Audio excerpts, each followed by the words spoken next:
Education is not received, it is achieved. Albert Einstein.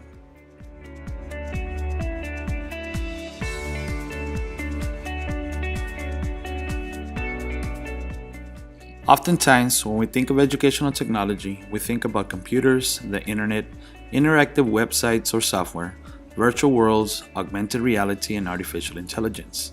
We think about the digital tools we have now. In reality, we seldom think about the overhead projector, transparencies, opaque projectors, film or television, or any other tool teachers used decades ago.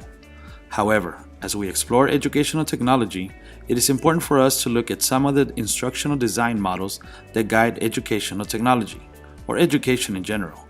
The model that we will talk about today is the Gerlach and Ely instructional design model, first proposed by Vernon Gerlach and Donald Ely in 1971. The Gerlach and Ely model start with what is perhaps the basis of all education practices used today: specification of content and objectives. The start to any lesson or instructional module is simple. What do we need to teach, and how will we teach it? For any educator, these are the questions that give birth to every lesson. We specify what the learner needs to know at the end of the lesson, and we specify the methods to help the learner meet the objective. In simple terms, the first two components are the what and the how.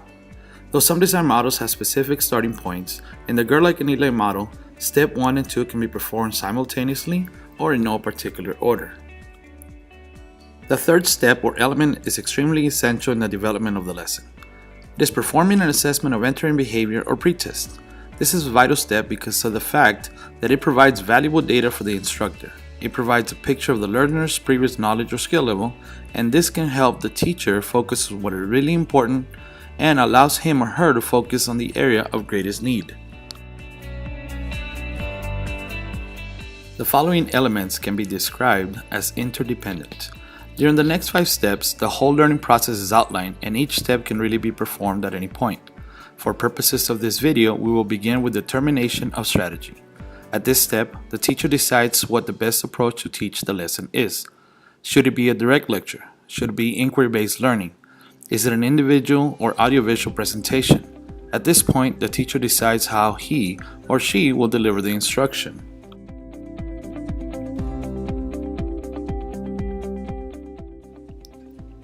After that is the organization of groups.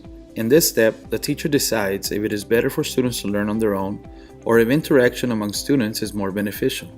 This is when the interdependence of the elements comes into play. The grouping might depend on the strategy selected and even on the results of the pre-assessment. Also depending on one of the other components is the allocation of time.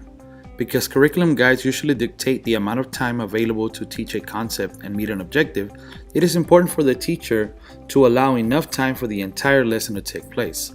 From initial teach to independent practice and assessment, the teacher must make the necessary adjustments for the lesson to ensure that enough time is allotted for mastery of a concept.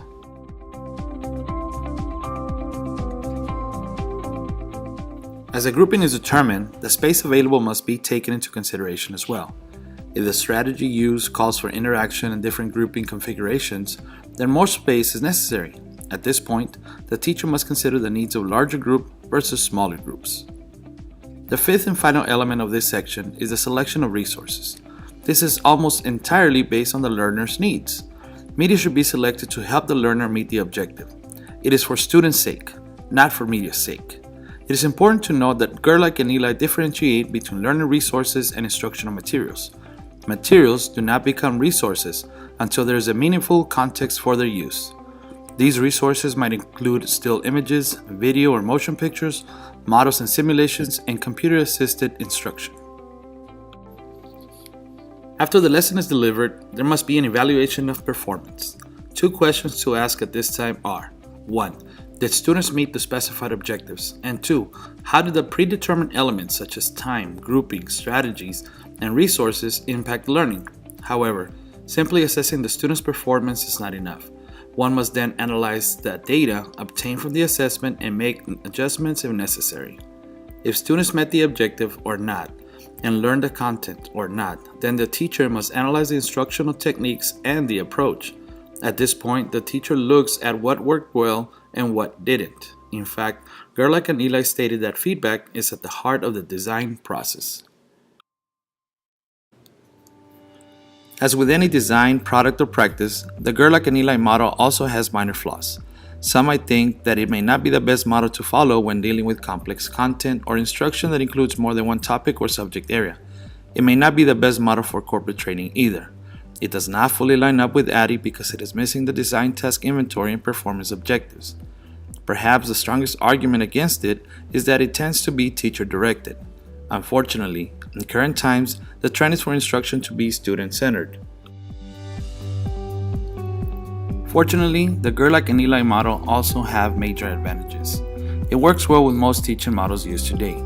It allows for objectives and contents to be determined simultaneously. It allows for the educator to be both that designer and the content expert. Nonetheless, the greatest advantage of this model is that it can be used by any teacher of any skill level. From novice to expert, the model provides a general design roadmap to instruction and integration of educational technology. In conclusion, Gerlach and Ely developed an instructional design model that is easy to understand and that applies to many contexts. It is flexible enough to be used by any instructor of any level, from early childhood to higher ed.